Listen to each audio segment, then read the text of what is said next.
before and you converted. What was your biggest reasoning for doing so?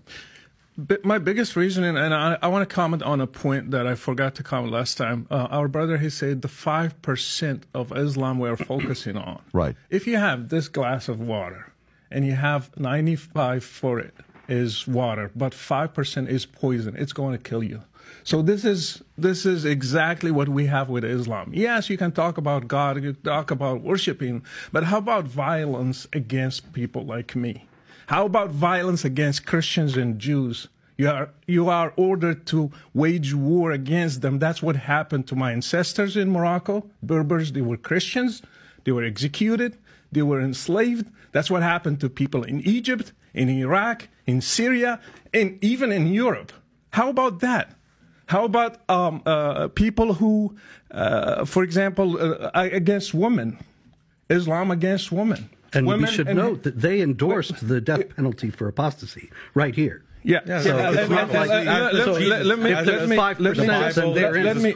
me just finish. As does Jesus Christ. And against women, women should be beaten if they disobey their husbands. My mom was beaten, my imam dad. When I asked him why, he said, it's in the Quran. You cannot object to that. They cannot object to it. It's in the Quran. It should be applied. It's a permission for men to beat his wife. It's in the Quran. It's the word of Allah himself.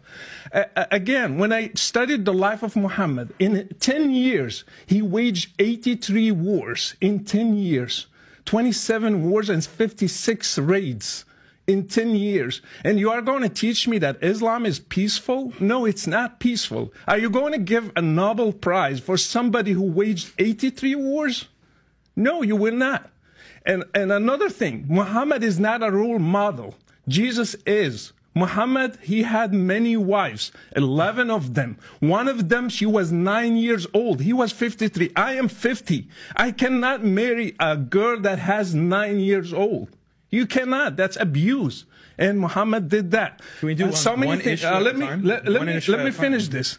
He raided a Jewish tribe. He killed the whole family of a newly bride called Safiya. And he took her as a wife the same time he was returning to Medina. Would you put that as a role model for me today in the 21st century? He had another wife called Rihanna. My daughter, her name is Rihanna. I named her specifically for that. He took a Jewish wife, Rihanna, and he did sex with her. Not with her will. He did against their wills. All these ladies.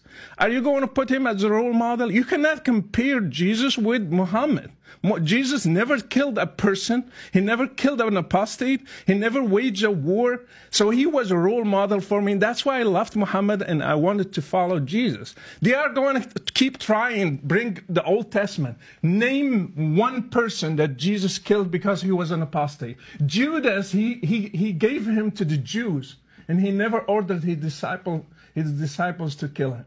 I have people who just criticize Muhammad once, and he ordered his disciples to go and kill him, even lying. His name is Ka'b ibn al-Ashraf. He's a Jewish guy. They killed him. They lied to him. They took him and they killed him. He even encouraged a guy who was blind. He killed his wife. He had 2 kids, and he killed her. He came to the prayer and he said, Muhammad praised the guy for killing his own wife just because she criticized Muhammad. So these are the rules that they want to apply today. If we criticize Muhammad, we should be killed. Like what happened with Charlie Hebdo. Do you think those people, they just killed the people who drew the caricature for Muhammad just because like that? No, because it's written in Islam that they should kill people who criticize Muhammad. So Islam is a big problem. Even the 5% can kill whole humanity. Can I